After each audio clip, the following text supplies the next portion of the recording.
He ate winter. And not surprising to us, it will be 50 here in the next couple of days.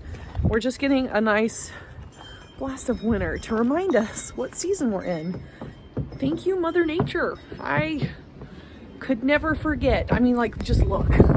It is just, it's blowing. It's, oh, Lord have mercy, gross.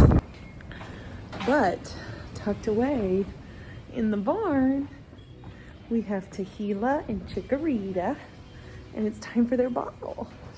It's time for your bottle. You guys start licking your lips? Licking your lips, you know, huh? Sweeties. Sweetheart. Here we go. Come here, come here, come here, come here, come here. Oh, yes, I know. You'll be... Tehila, come here, little girl. I know. You don't like this nipple almost at all. It's good to try it. You need to try. It's good to try it. It'll be good for you. It is. I hope you grow. Sweeties. I have to go back in. I'm sorry. You have to go back in, my friends. I'm sorry, sweeties. It's really hard to believe they're already 3 weeks old. And don't worry, guys. I'm cleaning this mess this week. It's been kind of crazy. Now they all think it's feeding time and it's not. But I can't believe they're already 3 weeks old. They'll actually be 4 weeks here in about 3 days. So the reason, if you guys are new here, we bottle train because number one, we do milk testing. So it's good when we pull dams aside to do milk testing. That means we have to take their babies off of them for at least 24 hours. And to make so that that's not so terrible or hard on them, we break them to a bottle, or I don't like using the word break. We introduce them to a bottle to get them used to taking milk from a bottle because they can't have access to mom and they're still quite young and they need that milk. They can't go very long without it. But you guys have seen we're to that point too where we're starting to leave pelleted grain because they're starting to eat it with mom. So I leave it in there during the day when she's gone. So they accustom themselves to it and get used to eating grain to start supplementing their diet of milk. Because eventually they all get weaned. They can't be on milk their entire lives. But they're doing really good on the bottle. We're going to start giving our coccidia treatments here very shortly because 21 days is when we start giving our coccidia prevention treatments, which for us is toltorazuril. Actually, I should probably take it because it's cold out here right now. Probably should grab it and take it inside so it can warm up. Where is it? And you guys can see right there, this is what we use, toltorazuril. I'll bring it to room temperature and I can bring it to them tonight. But that's where we're at in Tehila and Chikorita. It's a little journey into our herd. They have had introductions to the dogs, but I'm not comfortable leaving them out there just yet with the dogs. Oh boy. Ooh. I don't think they'd want to be out in this anyways. Oh, goodness.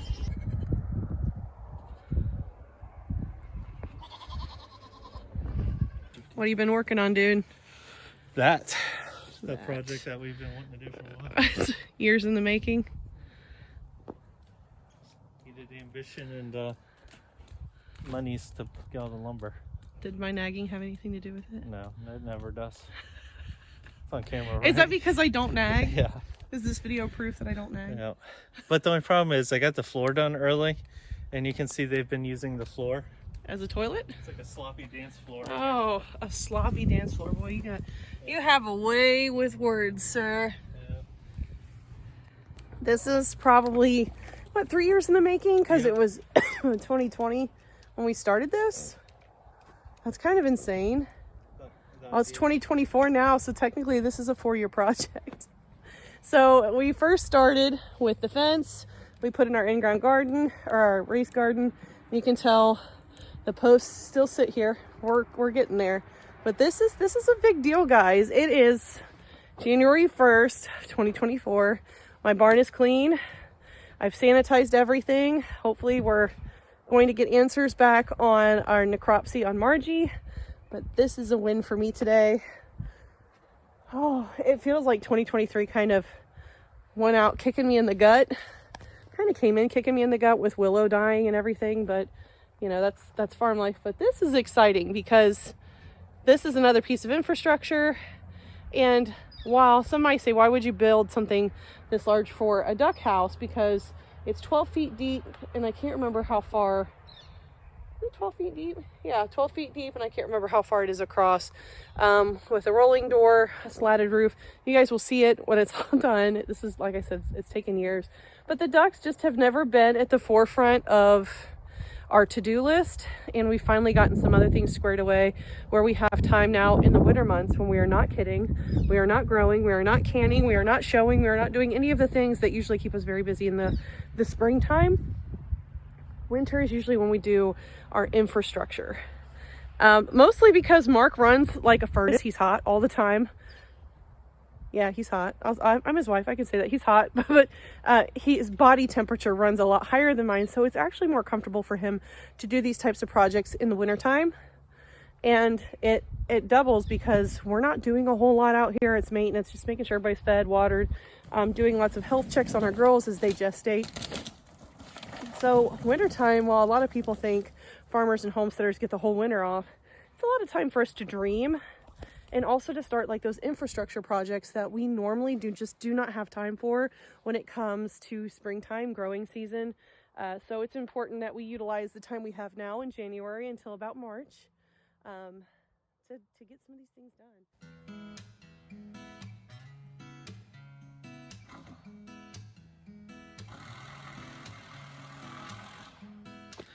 Well, this is what the product of them banging away at it last night are.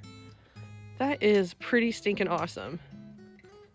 So last night, Mark and his dad were out here working on the duck house. They were at it pretty late. I was putting up goats and all the chickens at night like I always do.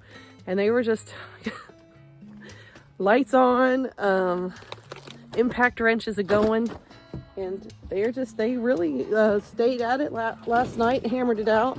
I think now really all we need to do is to set rafters and start some siding and get some metal roofing to go on the top. But that is pretty stinking awesome.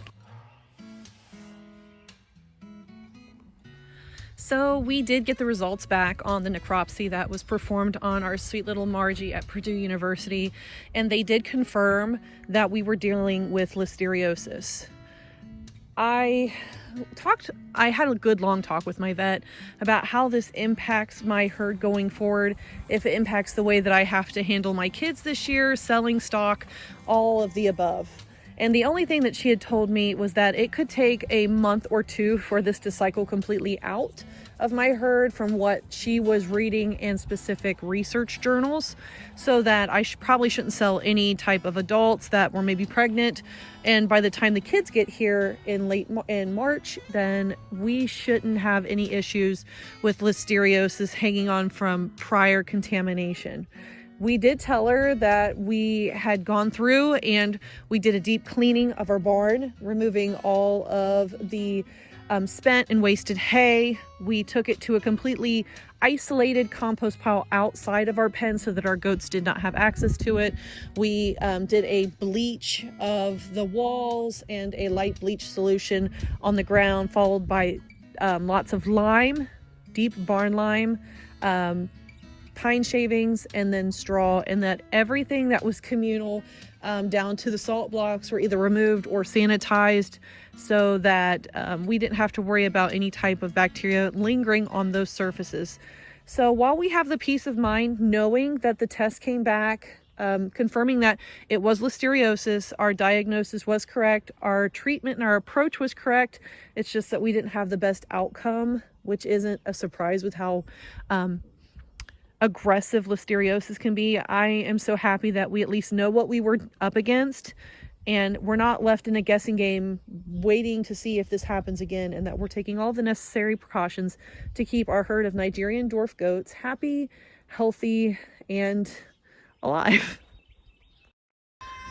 Well, y'all, it's January, and I think I'm going to play matchmaker real quick if she'll just come on down here without drawing the attention of the entire herd. don't know if she'll do that or not. Well, there she is. Miss Magpie. Come on, Magpie. Come on, Magpie. Come on, Magpie. Come down here. The whole herd's coming. Oh no, the whole herd has been alerted. They're coming. They're coming. Come on, Magpie. Your mom's at the front yelling at you. The best I might be able to do is to actually let a buck out. But you could hear them screaming. They are really in the throes of wanting love. And if I breed today and say she takes today, her due date will be May 28th per the American Goat Society, AGS. I can't remember what it stands for. They have a wonderful gestation calculator. I'll link that down in the description below. And it's specifically set up for miniatures because their gestation is 145 days versus 150, give or take 5 days in either direction. But I can just plug in today's date if she were to take and see what we would get. So I'm going to come over here. None of my goats want to cooperate. And of course I'm on a break at work, like on lunch from my remote job. So I know who her dad is. She is out, she is a Flu granddaughter. She is a love bug daughter. And Flu's already at the door. He's like, I want in on the action. So see if I can. So that means Tavor, who is a lunar son, or we actually use lunar. Which we'll see. Get to play, open the door. Hey buddy, get out of there. Come on, boys. If I start opening it enough, one of them will figure it out. I actually kind of might like you, because you're a lunar baby, but you're a pinky son. So if I can get in here to grab one. The thing is, when I come in to grab one, nobody knows what I'm actually trying to accomplish. Here, I'm gonna go. Oh, love bug. Love bug. No. No. So I gotta hold you here. Push. Go on up there. Love bug. So I know what the door opening means. So see, he's gonna automatically go over. He knows. He's like, hello, ladies.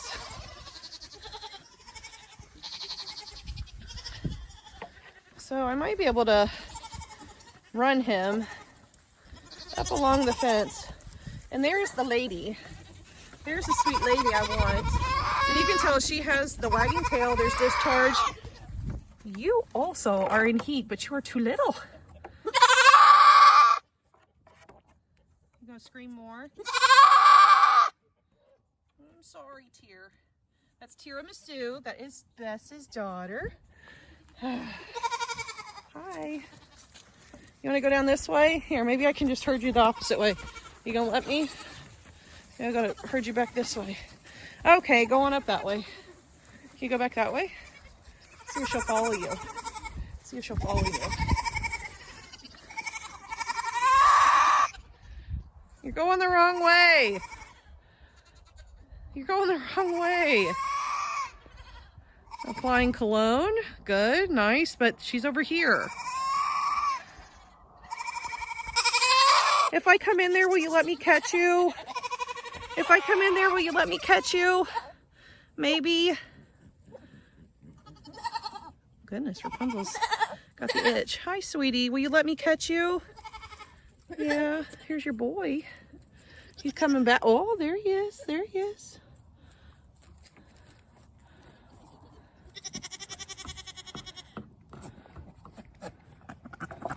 Tell him. Sure. Much wrestling, running, catching. The two lovebirds are in their stall together. The boys are excited. Sorry, the older and fatter I get, the harder this job is. And he did breed her as I was leading her in. So I can officially put this date down.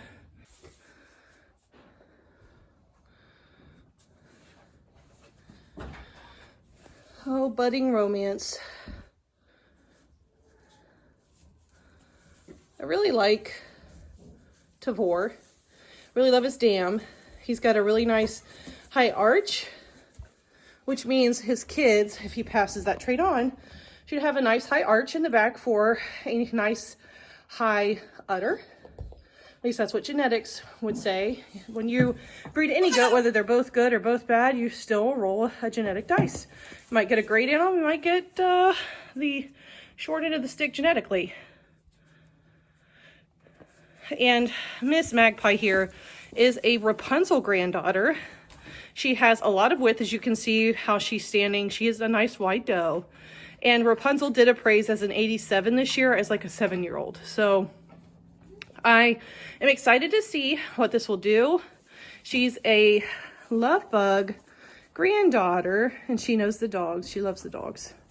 The doggies love her. But you can see that nice udder, that nice U formation for Tavor's escutcheon.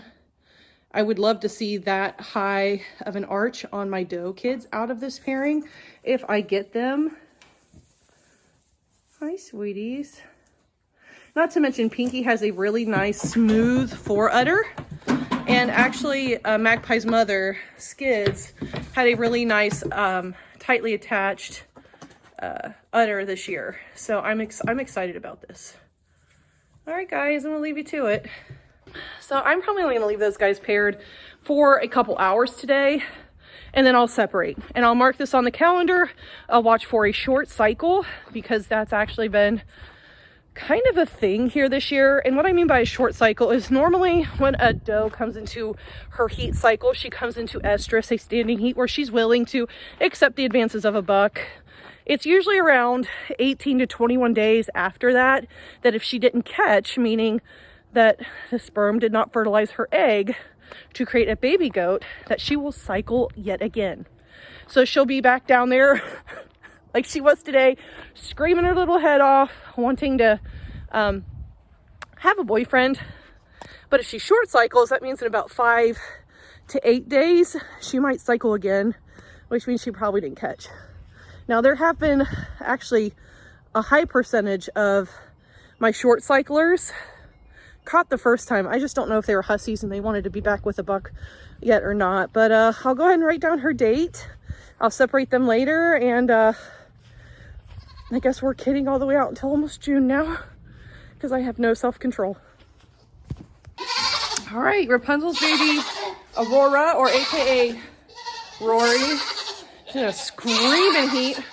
Actually came in to feed, and she was in this pen, which is next to where Romeo and Juliet are. So I'm actually going to be letting Miss Magpie out and letting her go back with the rest of her. She'll come out. You want to come out? You come out? Your boyfriend can't come out, though. Actually, he can come out. It's just, come on, Mama. Come on. You come out or not? Come on out. I don't really want him coming out. I'll get back to Dwarf. Do you want out or not? Huh? No? I'm afraid actually to leave this buck in here because of how Rory's acting, and she's already shown she can get out to get to the pen next to him, so it's only another great leap for her to go in the pen with him. And while she's not at the weight I would want to breed her at, if it happened at her growth rate, she'd probably be just fine. Rory, you big husk, get out of here. She knows he's in here. You know he's in here, don't you, sweetie?